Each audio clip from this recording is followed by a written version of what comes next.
Good morning, Mr. Mane and viewers.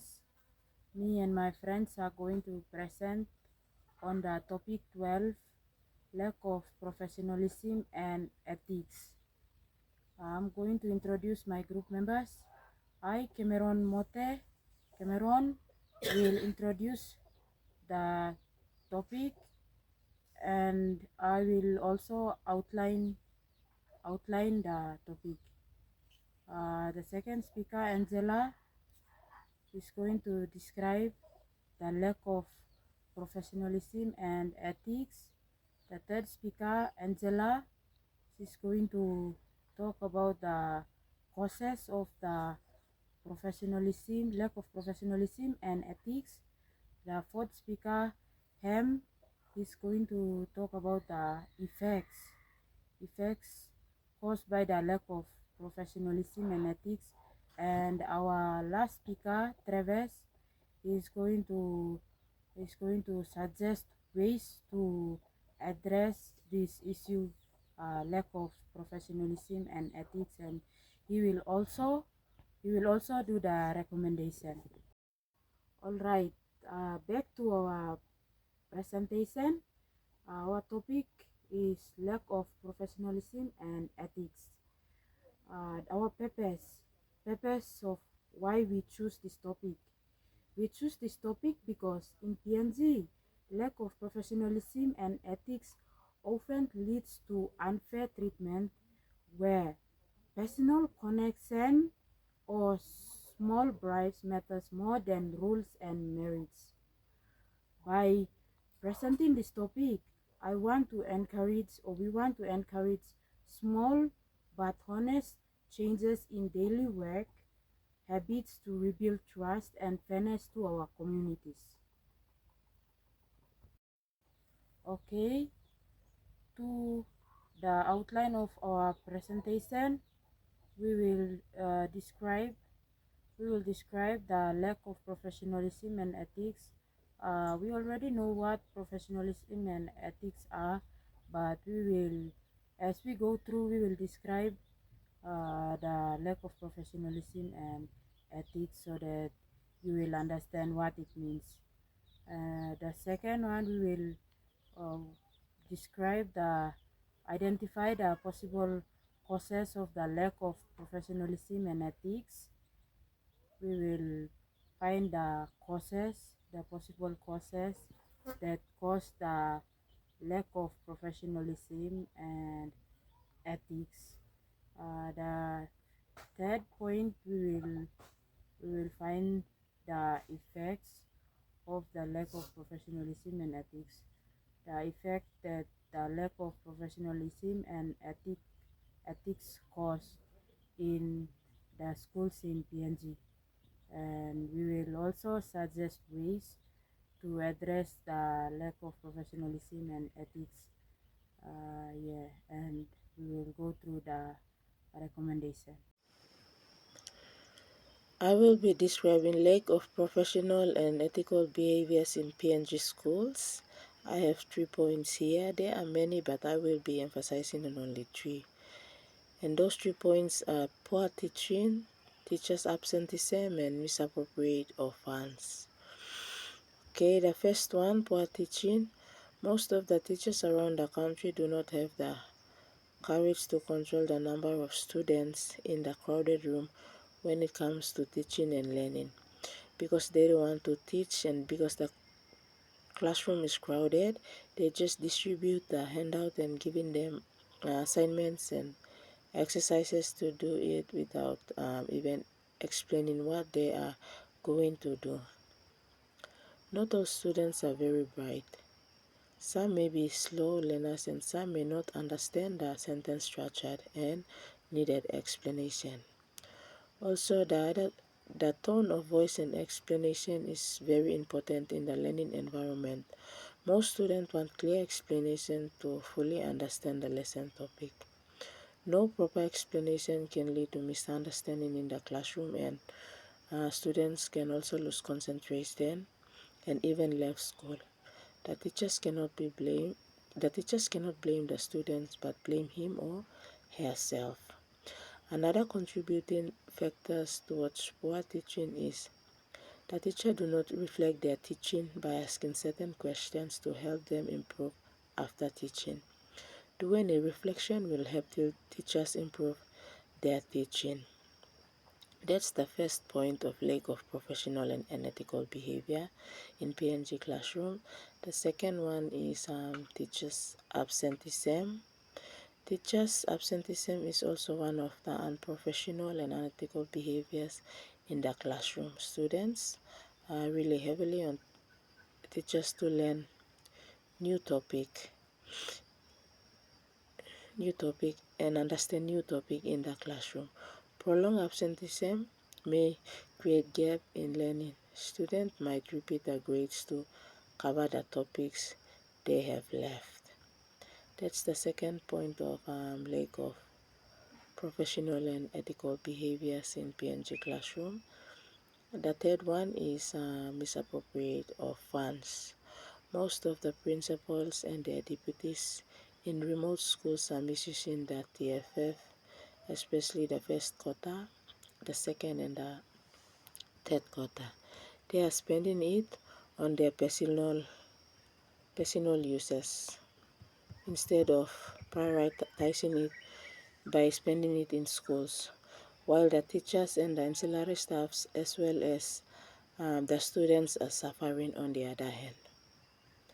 For example, I attended last year at Tokapa Secondary School and I saw how the principal runs the school. His name is Mr. Rekawala. He's been there for 3 terms, but nothing has changed. No new projects have even sweet. Students are also complaining about their meals, and salary staffs are also complaining about their pays, and teachers are also complaining about power because of no fuel available in the school. Sometimes we used to live without power for a week, and meals for students used to live without meals for 2 or 3 days.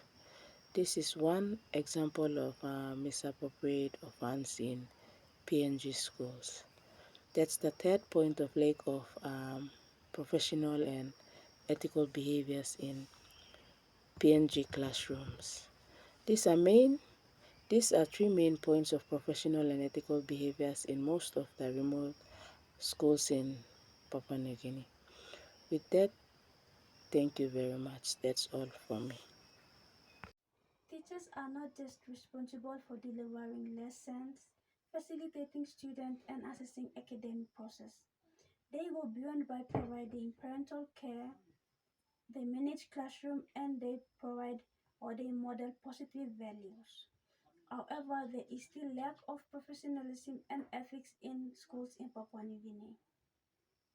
Those lack of professionalism and ethics don't come naturally, but they are caused by two factors, which is education system itself and teachers' personal choice. The first cause is school leadership and management.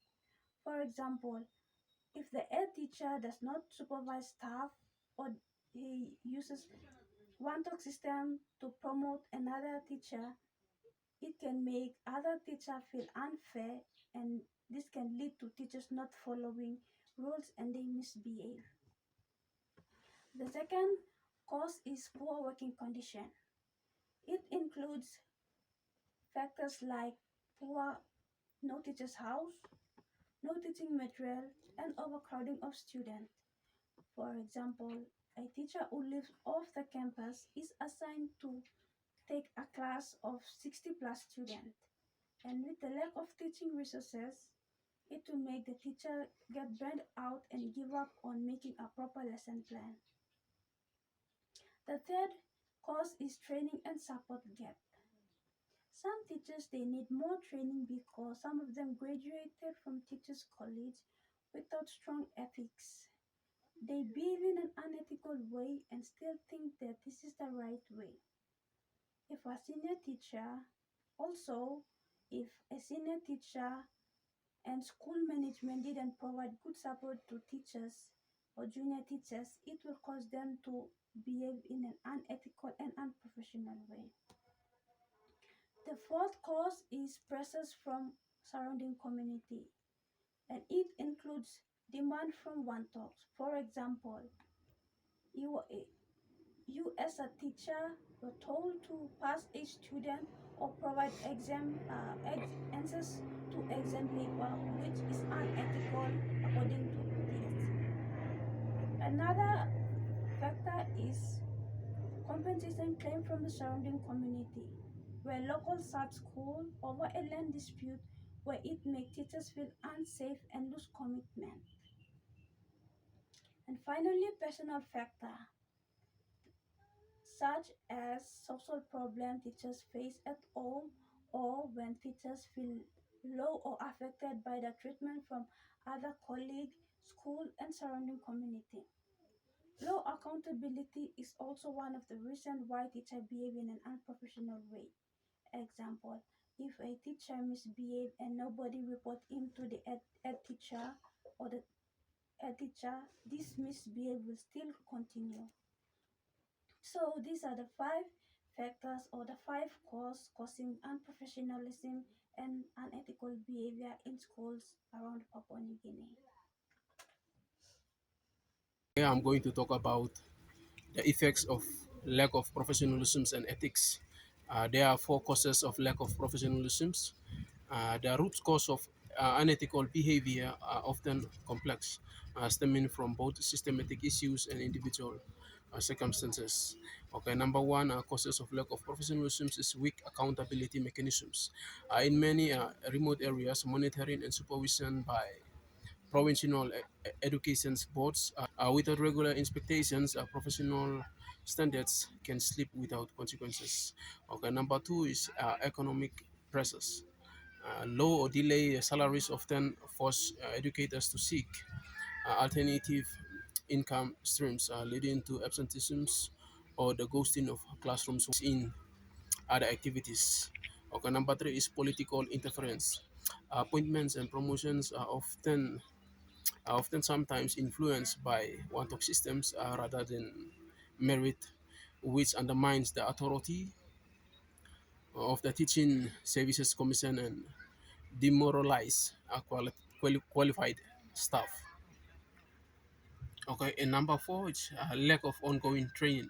Many teachers lack access to professional development regarding modern ethical standards or the integral human development philosophy, leaving them reliant on outdated or authoritarian disciplinary methods.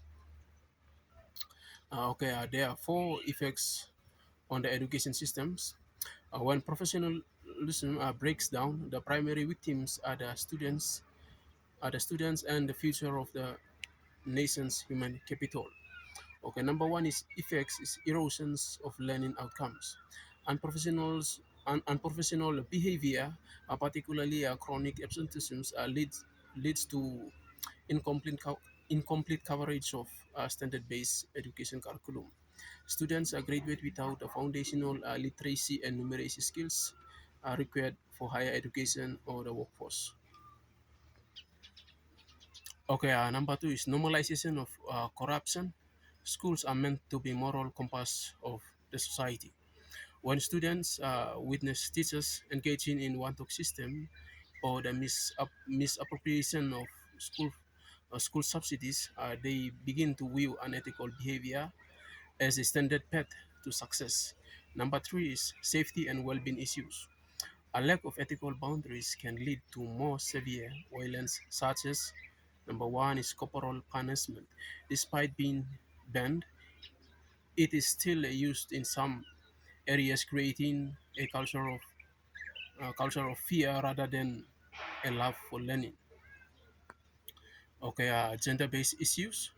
Ethical lapse can lead to unsafe environments for female students, contributing to higher dropout rates. Okay, number four, loss of community trust. Parents are less likely to support board of management initiatives or contribute to school maintenance if they perceive the staff as unprofessional. This serves the Whitehall a link between the school and the community. I'm going to talk about the suggested ways forward to address lack of professionalism and ethics. To address this lack of professionalism and ethics effectively, a multi-layered approach is required that moves beyond or just having a code of conduct towards actively enforcing it.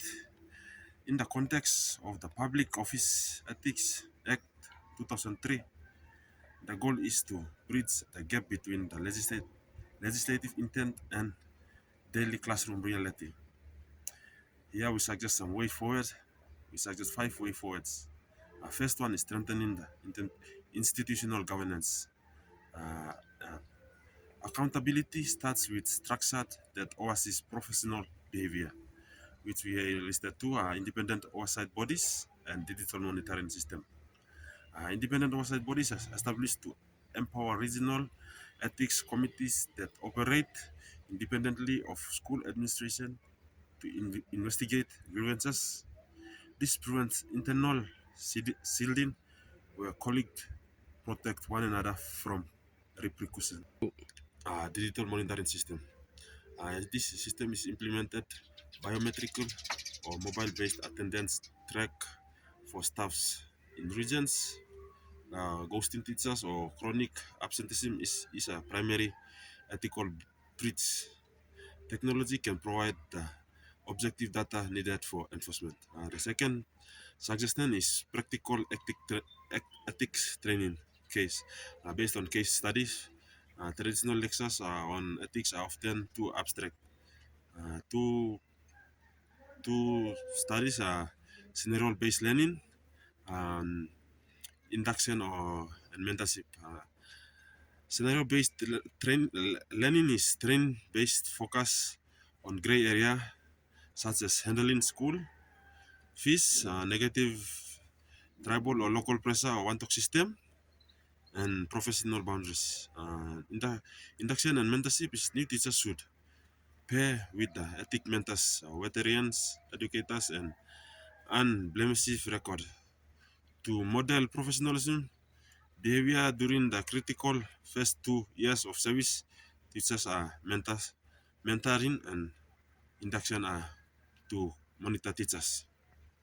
The third one is transparent disciplinary procedure. Its staff perceive that disciplinary action and arbitrage is or influenced by favoritism, they will lose respect for the code of conduct. There are two we listed two. Uh, the public ledger of accountability and whistleblower protection. Public ledger for accountability while maintaining privacy. Schools should communicate that action have been taken that breaches occur. Since that there are actual consequences for unethical behavior, act as a powerful deterrence. Whistleblower protection is create secure, anonymous channel for student, parents, and junior staff to report the misconduct without fear of retaliation. Go. Okay, the fourth suggestion is the aligning of incentive with integrity. This is a professional should be prerequisite for advancement or not just a box to check. Ethic audit for promotion and recognition program. Ethic audit for promotion is before the promotion or pay increase. Professional standing reports should be required. Incorporated feedback from the school board of management and parents. Recognition program publicly celebrate educators who demonstrate high ethical standards. This helps shift the culture from one compliance to one of the professional pride. And the five and the final suggestion is community-led monitoring. In Papua New Guinea, community has often direct stake in school success. Board of management empowerment and parental engagement are 2 points we listed at community-led monitoring. Board of management empowering provides school board of management with simplified version of the Public Office Ethics Act, so they understand exactly what they should expect from staff and parental engagement. Hold timely or town hall meeting with school performance and professional standard are discussed openly with the community. To conclude, the lack of professionalism and ethics in Papua New Guinea school is a crises that destroy educational outcomes and public trust. This problem arises due to cause of weak accountability, low payment, and other reasons. Then this leads to devastating effects which include high illiteracy, widespread of learning gaps, high students dropout rates. However, solutions exist such as biometric attendance tracking and also ask band teacher registry to remove abuser in schools. Ultimately, without highest enforcement of code of conduct and investment in oversight, Papua New Guinea schools will continue to fail the children they are meant to serve. By treating professionalism as a core competence, equal its importance to pedagogical skills, education system can begin to restore the public trust necessary for functioning standard-based curriculum.